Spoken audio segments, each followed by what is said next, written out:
Hello and welcome to the ramp here in sunny Frankfurt.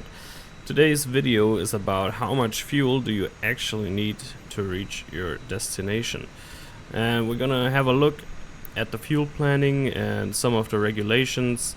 We're gonna have a look at a flight plan that I have created with SimBrief, and I will talk you through the whole numbers and what airline pilots would decide on how much to fuel the aircraft. I am a type-rated Boeing 75767 pilot. I currently fly the 757 as my main job. And I hope you enjoy this video and can learn something about aviation. Tag along! So before we even enter the aircraft, we have a look at our OFP, Operational Flight Plan. I created this one with SimBrief, which is an excellent tool for free to generate any kind of flight plan that you need for simulators. They have a lot of different airplane options in there. And like you saw outside, we're flying the Airbus A320neo, and this is our flight plan from Frankfurt to Heathrow. So a short little hop, and you can already see the fuel figures, and that is what we're talking about, because the aircraft can hold way more fuel than we need for this flight. And it's not anything like with your car where you go to the fuel station and you just fill it up completely. You don't want to do this with an airplane, since you carry along a lot of weight, what you don't need, and carrying more weight will burn more fuel. So one of the first things you do when you receive your operational flight plan from dispatch, you will have a look at your block fuel. That is basically the fuel you need to refuel, or the fuel you need to have sitting at the gate of your departure airport. So you can read block fuel, and you can see the 3-letter code for Frankfurt, and it is telling us 5,056 kilos of fuel. That is the block fuel dispatch has calculated that we need to have here sitting in Frankfurt at the gate. And because this is such a specific number, and the fuel gauges in the airplane, here in the Airbus, it's within 20 kilograms, so 5,380 kilograms. You would just round this number up to like 5,100. Most pilots or most company would tell you to round it up even more to like 5,200. And we're going to take a look how they even come up with a number like 5,056 kilograms as block fuel here for Frankfurt. So follow along. So fuel in the airline industry is a little bit more complex than with your car. Basically it is divided into different parts. It is all within the same fuel tank, but on paper it is divided into different parts of fuel. So the first thing you see here, the planned fuel, the airport fuel, and time. And this is our first segment here. It says trip. This is our trip fuel. I'm going to explain it here in a second. You see the airport is London Heathrow. That is our destination. The fuel required is 2,497, giving a time of 1 hour and 12 minutes. That is our en route time from Frankfurt to London Heathrow. So this is the trip from Frankfurt to London Heathrow. From takeoff, climb, cruise, descent. This is all included here in this trip fuel. It's basically from start to destination what we need. And you could argue, yeah, this could be sufficient, but no, it's not. Then you have a contingency fuel of 5 minutes. This could be 5%. This is also depending on the length of your flight, and it usually is 5% or 5 minutes, whichever is greater, and 5% of 2,500 was less than 5 minutes. So they took 5 minutes of contingency fuel, and it equals 171 kilograms, and obviously the time is 5 minutes. If it would be 5%, the time would say something different. I'm just assuming here if it would be 5%, it would be like 4 minutes or even less maybe. And what it means, the contingency fuel is for any unplanned circumstances. Maybe you encounter a thunderstorm cell along your route and you have to deviate from it. So that is where this comes into play. So you got 171 kilos or 5 minutes to do some extra diverting, etc., waiting traffic in the air, and this adds to the trip fuel. The next one is our alternate fuel, and you can see in the airport column, you can see a Mike Alpha November from Manchester, and this is basically our alternate airport. Most airlines use at least one alternate airport for any kind of IFR flight plan. Okay, so alternate Manchester with 1,260 kilograms, giving us 38 minutes. And here we see a fin rest, so this is final reserve fuel. And here in Europe with the EASA regulation, it is 30 minutes. You need 30 minutes of holding fuel at 1,500 feet above the aerodrome, basically the destination aerodrome. So this is a very fuel efficient aircraft, so 898 kilograms for half an hour of holding fuel. If you add this together, you come up with the minimum takeoff fuel of 4,826, and the time, so basically 4,800 kilograms equals 2 hours and 26 minutes. There's no extra fuel. As a crew, actually it's called discretionary fuel. Extra fuel is if the dispatcher thinks you need more fuel, maybe there is traffic congestions or forecasted thunderstorms. If there's like heavy thunderstorms in the area predicted for the time of arrival, the dispatcher in most circumstances would give us maybe another 20 to 30 minutes of extra fuel. So that is the extra field here. It is empty at 0 today, since if we check the dashboard here, you can see Cav OK, and for Frankfurt, so it's nice going out of Frankfurt and into Heathrow. It is winds almost out of the east with 8 knots, more than 10 kilometers of visibility, broken 2200, overcast 2700. Yeah, that looks all fine. This is nice and easy. I would call it no low visibility, no thunderstorms, etc. So this is what you have the extra fuel for, and there should have been, or on most flight plans, there's this discretionary fuel. That is what the crew adds on top of it. So if the captain decides that he wants to take another 15 minutes due to weather, traffic, or whatever reason, it is called discretionary fuel, and you would add this to the block fuel. But for today, it's a nice day. We don't need any extra fuel, and giving us a takeoff fuel 4,826 kilograms, and a taxi fuel calculated at 230 kilograms, 20 minutes. Frankfurt can get busy during certain hours of the day, so 20 minutes I guess should get the job done.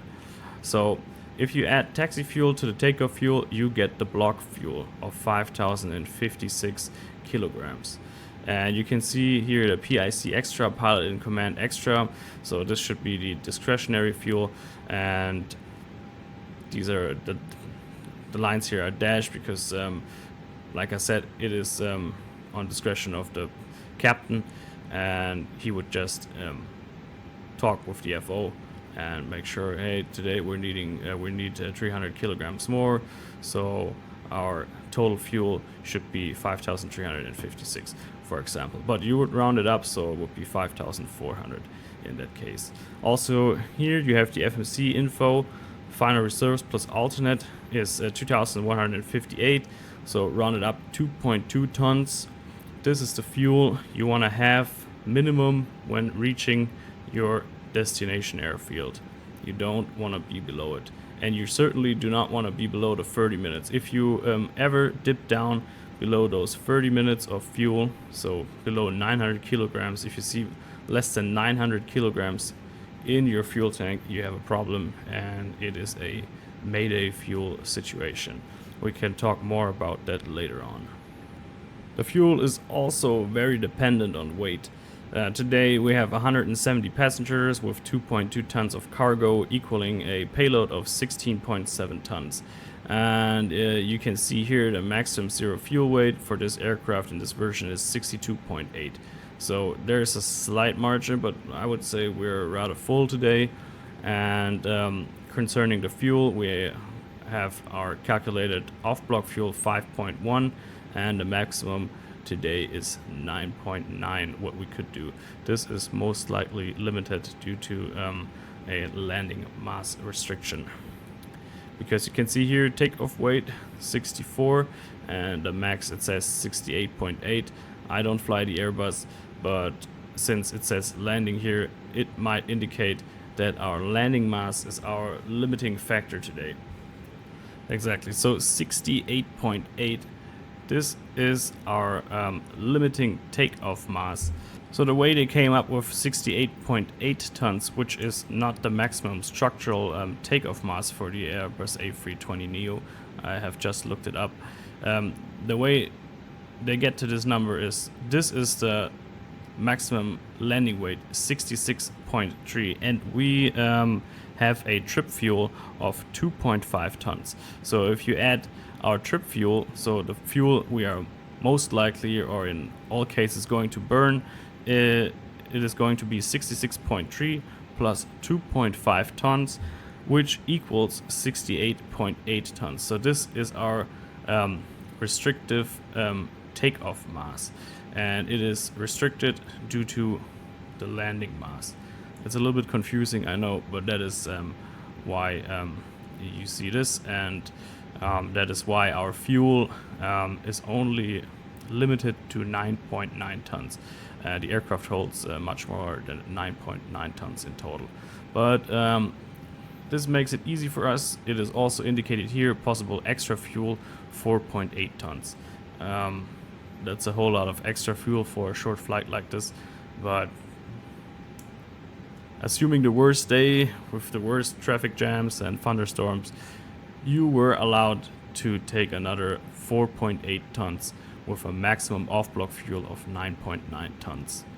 I hope this makes sense. I know it's a little bit confusing at first, but those numbers, the weights and the fuel weights, they are tremendously important to prepare for a flight.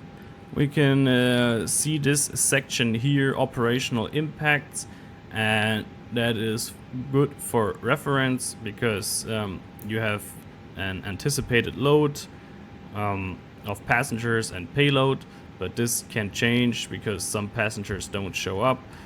Maybe the cargo weighs more or less than anticipated. So most flight plans give you an indication if your weight changes up to 1 ton. You can see if we weigh more than 1 ton, as expected, our trip fuel should be corrected to plus 36 kilos. This is not a lot, but it is indicated here nevertheless. And we can see here if our flight level changes to 1 flight level above or down 1 or 2 flight levels. We can see for 1 flight level up, no data available, most likely because we're at the service ceiling or the highest achievable flight level for this flight. And for flight level down, you can see that our trip fuel would increase by 15 kilos. So if you expect, due to traffic congestions, that we have to fly lower, you could add 15 kilos to your trip fuel, which is, 15 kilos is not much, but for reference, this number would be way higher in case you would cross the Atlantic and your flight goes for 8 hours and you have to fly 8 hours 2,000 or 6,000 feet below. This number would tremendously change. So, block fuel, as indicated on the flight plan, 5.1. since we're flying Frankfurt, Heathrow, and those airports can get busy, I just decided on taking 5.5 tons. So it would be a discretionary fuel of 444 kilos extra. So now we check the payload, and I wanted to have 5,500. This tool makes it very easy. Let's take okay, so we got 170 passengers, cargo 2,210, and I have decided to take a little bit more fuel, so 5,500 kilos. Apply load, and let's do realistic. All right, and the aircraft is being fueled, so we can see we got 5,500 fuel on board, FOB fuel on board, and we can also check on the fuel page. Yeah, you can see it is divided into different tanks. Center tank is empty, and the wing tanks each have 2,760 kilos inside of them. It is normal practice and recommended in the flight operations manual that you do not fill up the center tank unless the wing tanks are completely full. This is due to wing structure and bending moments. And we are beneath the right wing. That is where on most airliners the fueling panel and fueling station is situated. And you can also see a sticker here: jet fuel, max pressure 50 psi, and max suction is 11 psi. That is about standard for most airliners. This here, you can see open and close, is where you would connect the fueling hose, and I suppose this should be the fueling panel. Unfortunately, I cannot open this, and yeah, I wanted to show you the fuel truck, but doesn't seem to work. So here you can have a closer look at the fueling panel right up here on the right wing with the connection for the fuel hose. And here we go, it seems to work. The fuel truck is pulling below the wing.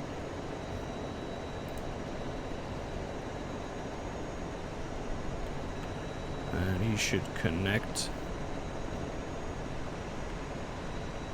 the fueling hose to this pressure refueling unit. So unfortunately you couldn't see him connecting the fuel hose, but that is the spot where it would be. Some further considerations during fueling are: you have to put the non-smoking signs on, the door should be left open, and all exits should be available. For the passengers, seatbelt signs turned off, and during refueling you're not allowed to switch on the APU.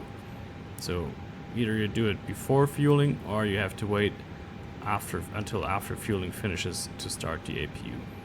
And of course, engine starts are strictly prohibited as well. If you have enjoyed this video, please leave a like and subscribe to this channel. Write in the comments what you want to know next about aviation, and I'm sure to upload a video on that topic. Thank you for watching.